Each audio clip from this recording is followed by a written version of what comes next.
The humidity in Savannah doesn't just sit on you, it judges you. It clings to your clothes like a gossip, refusing to let go until you're soaked in the weight of it. I stood on the manicured lawn of the Forsyth Park Inn, smoothing the fabric of a thrift store dress that had seen better decades. Beside me, my son, Leo, sat in his motorized chair. He was 22, but to the people at this garden party, he was a prop, a tragic footnote in the glorious history of the Holland family. Leo was twisting a piece of loose thread on his sleeve, his eyes focused on the rhythm of the fountain. He didn't mind the stairs. He'd lived his whole life in the center of a silent circle. "Mira, honey, could you move him toward the shade?" My sister, Clarice, called out.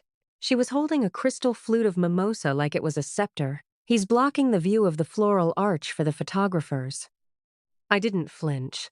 I just adjusted the joystick on Leo's chair and moved us under the weeping willow.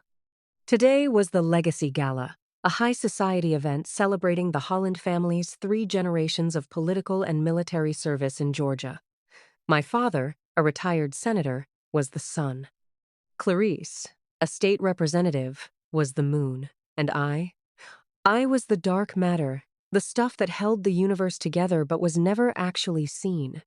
To them, I was the caretaker daughter, the one who stayed behind to look after the broken child, the one with the simple job in logistics at the Port of Savannah. "You're so brave, Mira," a woman in a wide-brimmed hat whispered as she passed, her eyes pitying Leo.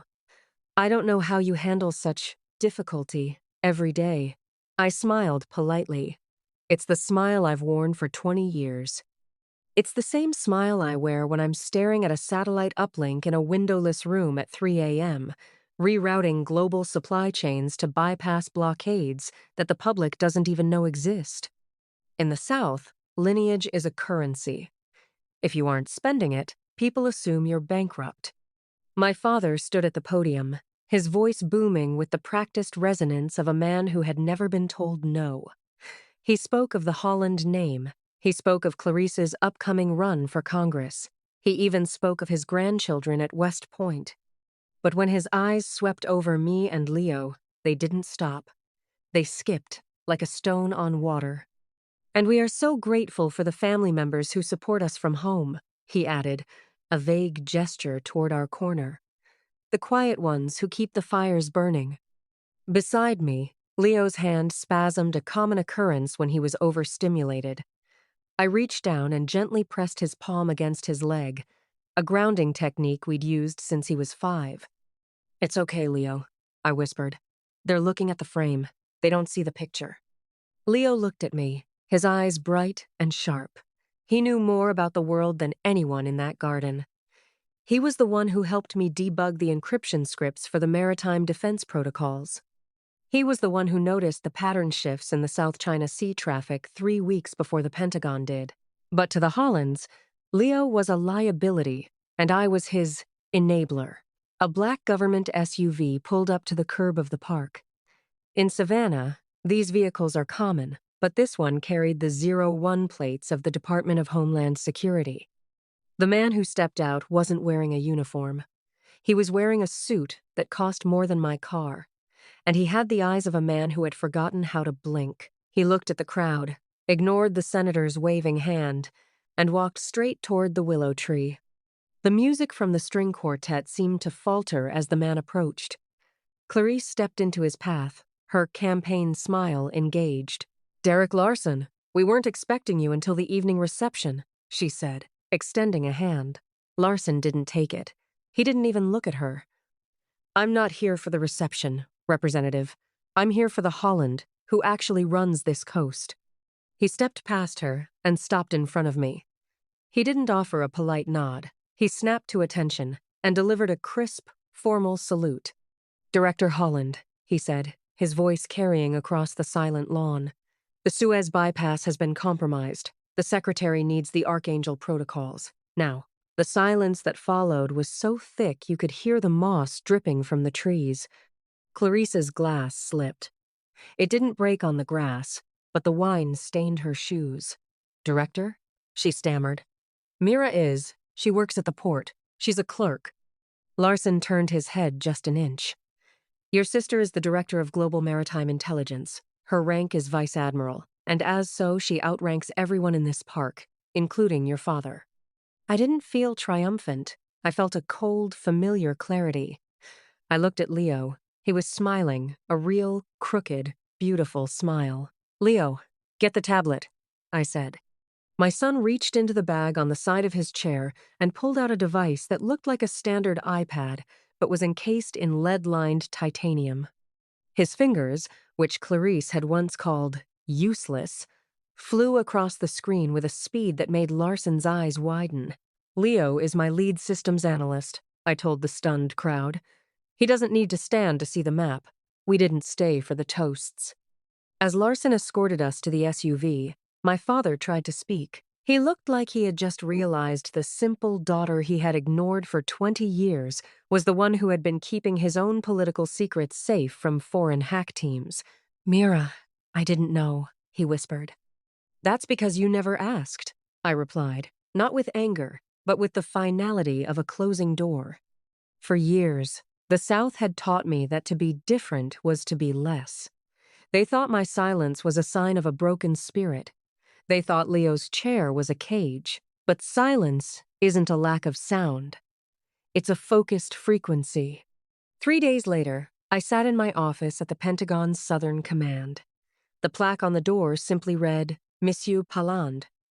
Archangel. Leo sat beside me, his chair docked at a specialized console. We were looking at a screen that showed the heartbeat of the world's oceans. My phone buzzed. A text from Clarice. Can we talk? I'm so proud of you. I didn't reply. I didn't need her pride. I had something better. Leo, I said, looking at a flashing node on the coast of Singapore. The signal is drifting. I see it, Mom, he said, his voice steady. I'm already rewriting the script. And, like on many other occasions in our life, the world wasn't just watching us. It was following us. The Savannah heat had turned from a judge into an executioner. 6 months after the Legacy Gala, the vibrant atmosphere of the Holland estate had withered. My father, the senator, sat in his mahogany-rode study, staring at a screen that flashed a rhythmic, mocking crimson. It's a localized blackout, Clarice snapped, her voice high and brittle, much like her public persona.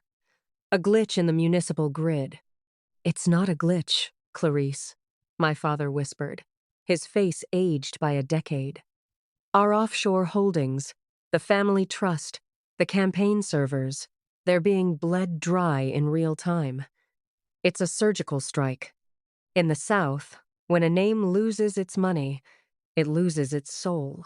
The Hollands were staring at total bankruptcy by dawn. They had built a legacy on visible power medals, ribbons, and titles, but they were being dismantled by an invisible enemy they couldn't even name.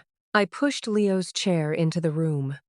The motorized hum was the only sound in the suffocating silence.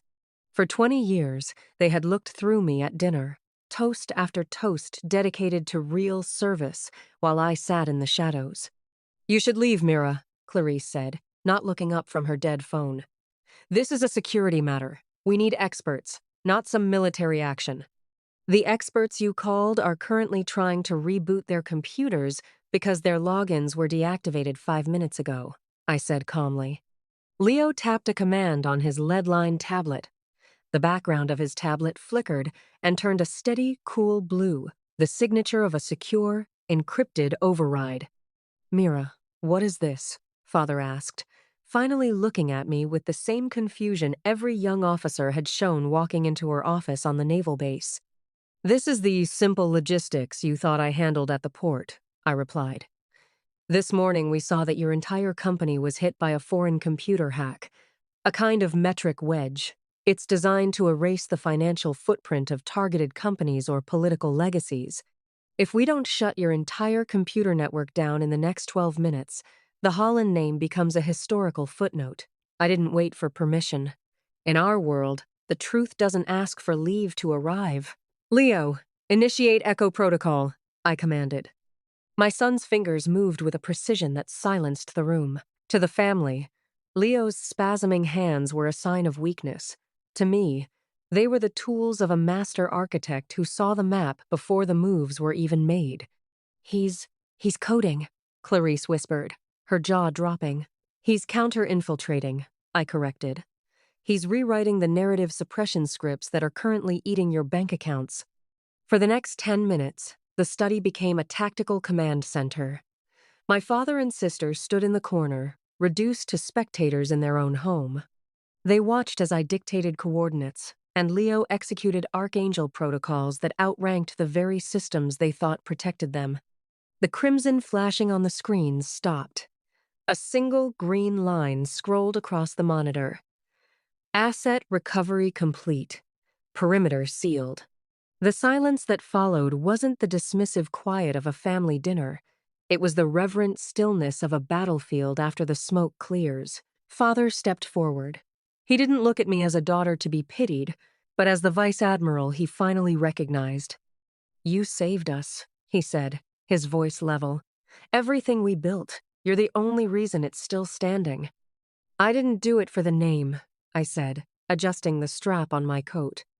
"I did it because someone had to follow the chain of command, even when the commanders were blind." Clarice looked at Leo, her envy finally replaced by a fragile respect. "I'm sorry, Leo. I didn't see you." Leo didn't look up from his tablet. He just tapped a final key, and his tablet returned to its normal screen. "You weren't supposed to," he murmured. "Shadows only step into the light when the sun fails." We left the house just as the sun was setting over the Atlantic. No medals were handed out, and no public speeches were made. I declined the recognition, as the work is safest in the dark. But as we pulled away, I saw my father standing on the porch, his hand raised in a salute that wasn't performative, it was earned. The Hollands still have their money, their house, and their legacy. But they no longer own the story. They know now that the most powerful person in their bloodline is the one they tried to erase, and that the quietest voice, sitting in his wheelchair, is the one who kept them from going bankrupt. Please take a quick second. If you believe in kindness, second chances, and stories about ordinary people finding unexpected hope, please like this video, leave a comment, share it with someone who needs encouragement. Support us and subscribe to the channel. Your support truly helps keep these stories alive.